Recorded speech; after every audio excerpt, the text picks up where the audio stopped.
Hi, Johnny Vanderford here with Lorain County Community College's MEMS and Microelectronics Manufacturing Program, as well as Merit Manufacturing Electronics and Rework Institute for Training, where we're training up workforce from companies as well as our students to do electronic manufacturing. And the topic for this week's session is ball grid array rework. All right, so what I've got in front of me right here is our Manncorp RW1210 semi-auto rework station right here, which is a nice little machine. Now, BGA rework's actually kind of important. They're one of the only chips that always pose a risk without the proper tools of actually reworking it, because all of the pin connections on the ball grid array chip are actually all underneath the pin, and an automated optical inspection system or any sort of like just visual inspection just won't see it. You don't know if they're connected.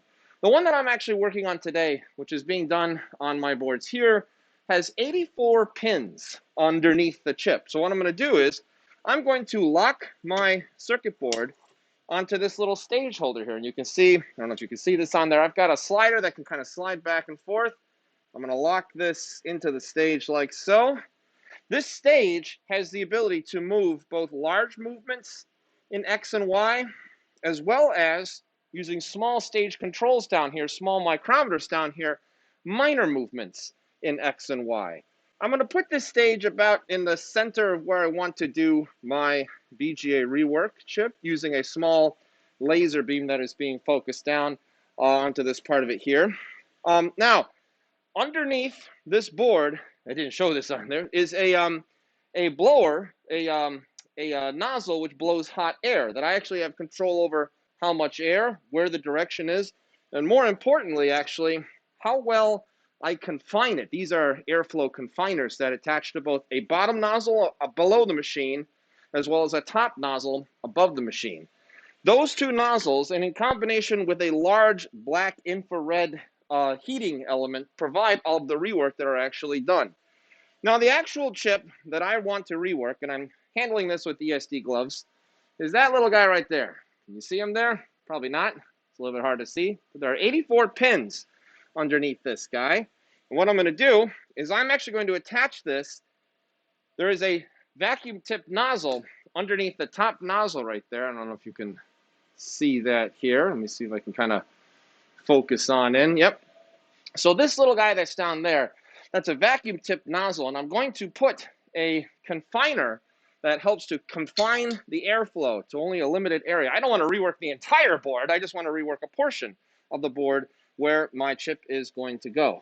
Now, next thing I'm going to do is place my chip on that vacuum pickup nozzle. There's actually a little bit of some vacuum that's actually holding that chip together. So the top nozzle can blow hot air down on top of the chip, as well as the board, heating it up.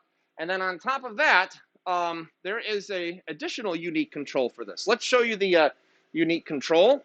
So we're going to bring a camera out, and this camera is showing two images at the same time, which is going to actually look kind of confusing when you're first looking at this. Let's zoom in to where the chip happens to be. There are two images that are happening at the same exact time.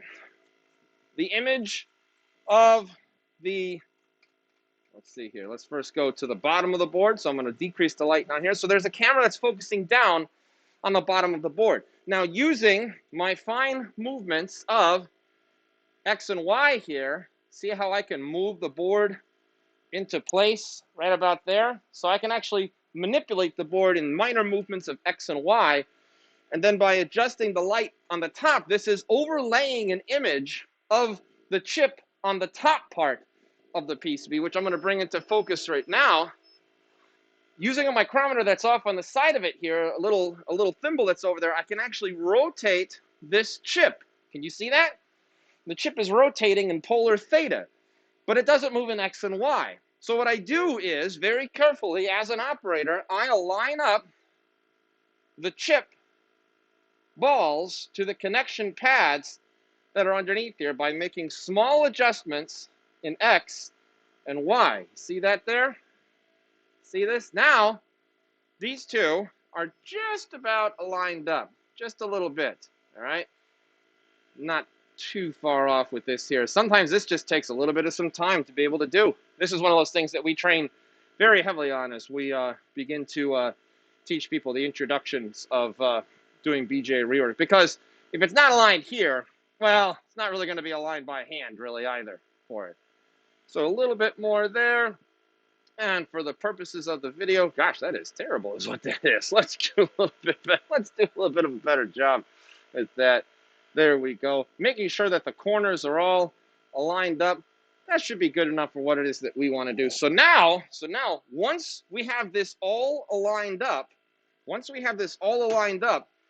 we begin to heat up this board, and this nozzle actually comes down until it actually makes contact with the board down there, and the whole thing starts to heat up at that point and starts to reflow over the balls. And at some point, what this happens here, this guy comes all the way down, this heats up all the way. At some point, the manual process is complete, or the reflow process is complete in terms of the heating profile, which we try to mimic the reflow oven. The machine would let go of the chip, not quite this drastically, raise itself all the way back up again to where the head is, the top nozzle is raised back up. And we would actually take that chip over to our X-ray system over there to scan to see if we put it down in the right spot. Is the alignment done correctly? If we put it in the right polarity, everything like that. BGA rework, taught here at Lorain County Community College's MEMS and Microelectronics Manufacturing Laboratory, as well as Merit Manufacturing Electronics and Rework Institute for Training. If you want your workforce trained up in these skills like BGA rework and X-ray inspection, let us know down in the comments below if this is something that's interesting to you, because we can give your workforce the same hands-on training that we give our students in this. Thanks very much, everyone, and we'll see you around on the next one. Bye-bye.